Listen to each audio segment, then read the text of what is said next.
Hey, you Girl Scouts, how's it going? It's Mandy. So, this is week 7 of our Entrepreneurship Challenge, and I'm really excited because I've brought my friend Lexi along. Lexi is really educated in the world of business. She's a renowned speaker, she knows a lot about the financial world and how to help people plan for their futures. And today, she's going to talk about her business, how she got started, maybe some of her struggles, and then she's going to give us a challenge so we can learn how to set up our futures right financially. So without further ado, Lexi, take it away. Hey, Girl Scouts, how are you all? I hope that as you are watching this video, each and every one of you are doing well. And so today, first, I want to thank your leader, Mandy Montgomery, for allowing me to, giving me this opportunity to address you all. And also, I want to just commend her for finding a creative way to make sure that you all continue to get the services, the education that you need, right? So let's get into it. I'm here to talk about, business, entrepreneurship, right? My name is Lexi Johnson, and I am an international speaker and a master financial coach. And how did I get into business? Well, and I hope you have your notebooks because in this short time together, I'm going to share with you some very essential points that you are going to want to keep with you now and throughout your years, right? So, how I got into business, most people might think that people just kind of sit with and come up with some type of business idea and then they just go for it, right? And some people might, but in my case and in a lot of entrepreneurs' case, their idea is really birthed out of pain. So what am I saying? Sometimes there are some things that we go through, right, that we don't particularly like, that we would probably want to forget, some things that are pretty painful, right? And so it's out of those things that we decide, hey, this is a problem. And if it was a problem for me, I know that it is a problem for everyone.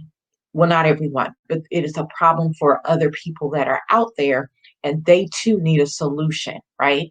So there may be some things that you are going through right now that are pretty painful, right? So, what I want you to do is, I don't want you to dismiss those things. Yes, none of us wants to go through anything painful, but what I want you to do is just to remember it, remember how you feel through it.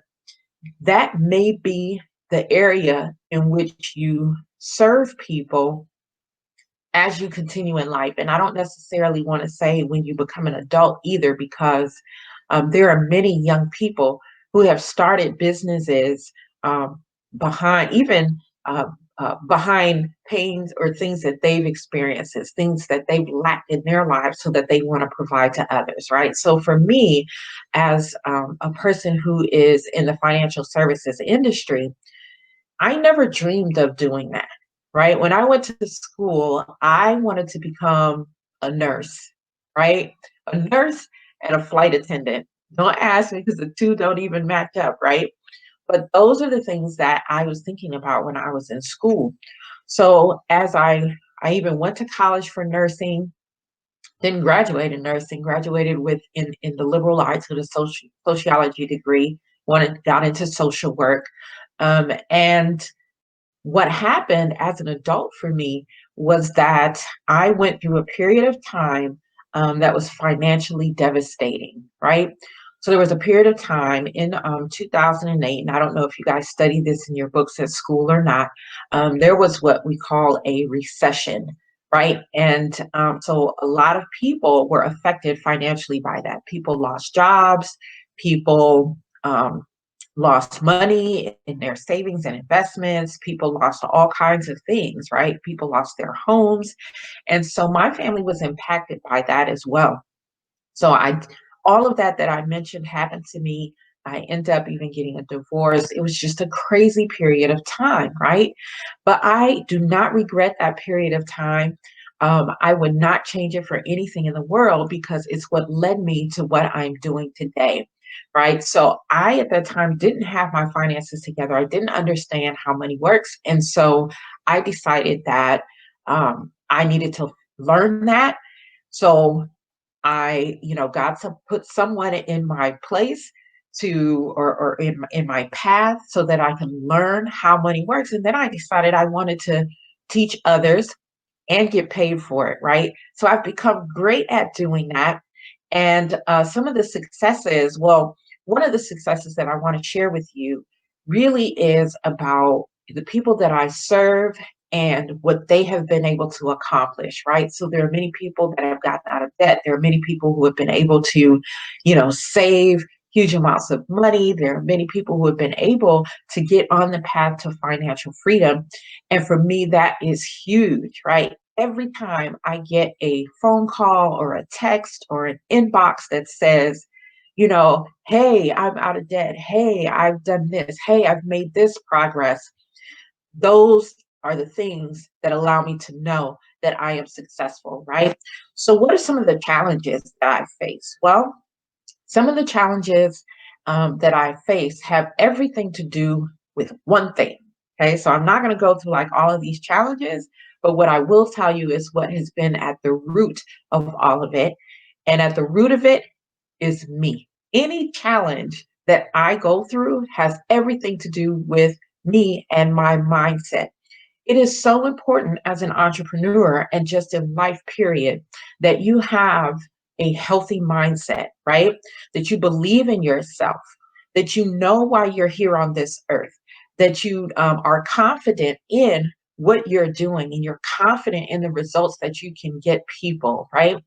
When you start to experience many, many challenges in your business, in entrepreneurship, likely it's because there's some what we like to call stinking thinking right behind it.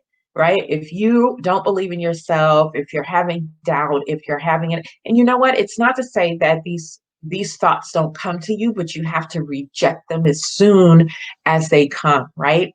And so one of the ways that I have been able to do that is well, a few of the ways, a couple of the ways that I've been able to do that is through what we call affirmations, right? So every day, I have affirmations that I recite. In fact, they're right here. And you may not be able to, you know, see these, but I have affirmations that I recite, and it helps me to keep my mind in a good place, right? And then there are books that I read, so that personal development books, so that I, again, I'm keeping my mind healthy, right? So that if there were any challenges I ever faced, it's always because my thinking is not in the right place, right? So I want for you to make sure that as you continue to, grow up and you decide you want to get into business at whatever age that is, that any challenge that you face, right? Any challenge you face can be overcome, but it has to first be overcome here in the mind. All right.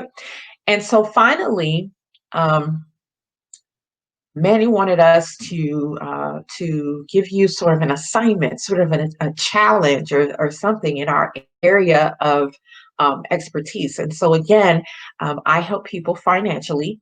And one of the things that I encounter over and over again is that people don't understand how money works. And in fact, many people don't, they're out here playing this money game, and they're well into their adulthood and still don't understand how money works. And you know why? Because it's not taught in schools. Okay, the banks won't teach you because they will be out of business if they taught you the secrets about how money works. But one thing that I want to share with you today is that learn the concept of allocating your money, meaning telling your money where it's going before it gets to you, right? So how do you do that? Well, very simply, and this is what I'm going to challenge you to do, okay?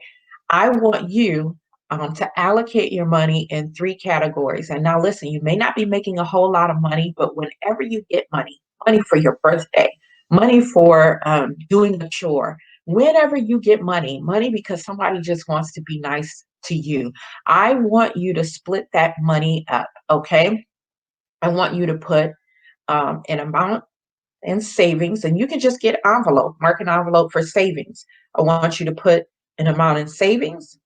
I want you to put amount in for you, right? And things that you may need to take care of. So you can just label the envelope for me and put an amount in giving. Okay. Those three things, as you're becoming an adult, you're going to have to allocate some more stuff out. But those three, right? You might decide to do 30%, 30%, 30%. But as you grow up, you are going to do the same thing when you get paid, right? And that will get you off to a great start to mastering your money. All right. So thank you for having me. Hope that what I've said has been helpful, and enjoy the rest of your summer. God bless.